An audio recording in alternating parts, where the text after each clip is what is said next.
New cracks at Mascot Towers. Let's have a look. Hello everyone, I'm Florian Heise and welcome to another episode of Heise Says. Today I thought we'd have a look at a news report discussing new cracks at Mascot Towers. Now this is an ongoing saga which, if you're not familiar, is happening throughout all of Australia, particularly with high-rise buildings. There's lots of construction issues. Now Mascot Tower is one of the corners of what I am calling, here in Sydney, I'll zoom in, the triangular fail, with Sugar Cube at one, Zetland at another, and Mascot here. Now this is a large and old industrial area here along the river, north of the airport, northeast of the airport. You actually have contaminated land from all of that, which has got into the aquifer and is slowly seeping down towards Botany Bay.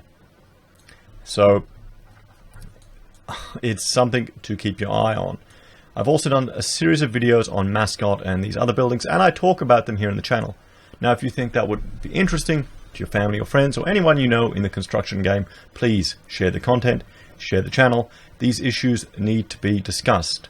A few days ago I did a video talking about inflated power prices inside apartment buildings because of integrated networks. This is where private companies install the electricity, wiring and plumbing in a building and then sell it to the occupants. So if you were to buy an apartment there, you've got no choice of who your provider is. So you can understand how that is working out. So let's have a look through this article. Mascot Towers engineers find new cracks and warn urgent repairs needed to avoid structural failure. This is quite sad for the people that bought into here. Now if you look through some of my previous videos, one of them we looked at the dilapidation report, existing conditions of Mascot, completed by the neighbouring developer as part of their process, and we go through the report. I'd steer you towards that one because it's definitely worth looking at. I might even, hang on, I will put a card up here if I remember. Owners and residents of Sydney's Mascot Towers have been advised existing cracks in the building have widened and new cracking has developed, requiring urgent remediation works to avoid a structural failure. Now one of the issues is the owners of these apartments need to raise significant funds to rectify this issue. No bank is going to lend them money. Some of the people are struggling to get the money. Now if they don't rectify the issue before the summer heat hits, that will cause additional thermal expansion in the building and cause more structural issues. So they have got time pressure. I feel really sorry for these people, because can you relate to how much stress they must be under? Some people have put all their life savings. This is their retirement home where they're going, and they've downsized to one of these apartments. Not all of them are rich investors that can just absorb it, guys. And what could the occupants do to address this? I personally believe that the issue that we're seeing here, and we're seeing it again and again and again, is primarily the result of two things. Number one is the procurement process that's being used, and number two is the fact that that procurement process is hamstringing the traditional policemen of the industry, which are the architects and the certifiers. Under a design and construct procurement method, which is how Mascot was procured, you all work under them. And I will link to that video here. I've been mentioning that a few times recently, so I probably need to copy and paste that link somewhere to reuse. So, in the latest update on the troubled apartment block, law firm Mills Oakley, acting on behalf of the owners corporation, said engineers had found cracking around the northeastern transfer beams and the basement was of significant concern. The report also suggests waterproofing systems used to evacuate the basement levels of the new neighbouring Peak Towers construction likely caused the erosion of fine particles and the destabilizing of land supporting Mascot Towers. Well, that is a huge issue in this area because they're building below the water table often. Apartment owner Brian Tucker said it was another blow on top of huge levies owners were already being asked to pay, and called on the state government to provide more financial support through a low interest loan. What do you think about that, guys? Do you think the government should provide a low interest loan to these people? I mean, our loans are so bloody cheap. Should the state take on this responsibility? Well, the state is the one that's setting up all the rules and legislation for construction. I think we just need to make it, well, there's two ways to deal with it. One, you can have the state coming in, clamping down, and we see here it's not working. I mean, these issues are all throughout the country. I think we need to make it that design and construct is illegal for any building that people are sleeping in.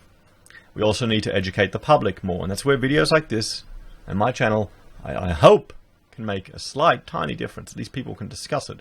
We need them to know about integrated networks. To ask the real estate agent, oh, is that an integrated network? Oh, no, I'm not buying that. Oh, yeah, sure, I'll go there. I want 20 grand, so I have the option to go out of it. If you have a large enough of the market making these demands, it will adjust, it will change. And that comes through to education. And that's the biggest issue is that, I mean, what are we being taught? What are we being taught? Shut up, pay your taxes, and now pay a congestion tax to go in the city, as you'll see in another video I did today. So it's absolutely devastating.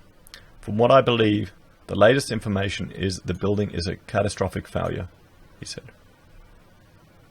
And the problem is that as an owner's corporation, we need to fund this building for building stabilization. Yes, they need to fund the work. And we don't have the money to do that. The sinking fund obviously wasn't enough.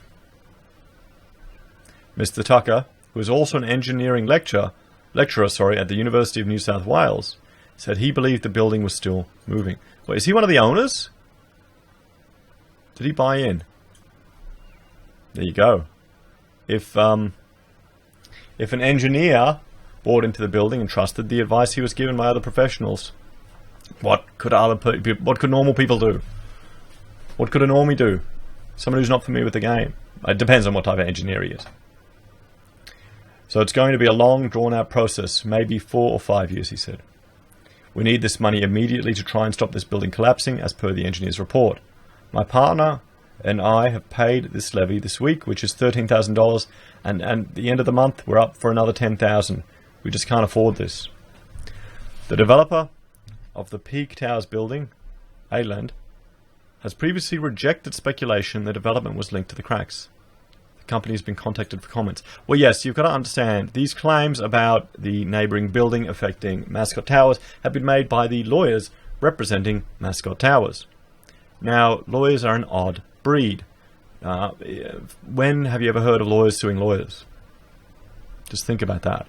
I've received a, a takedown threat, someone threatening to just take down my whole channel, all these legal things for a video I previously made about something that's turning out to be a scam, like I reported.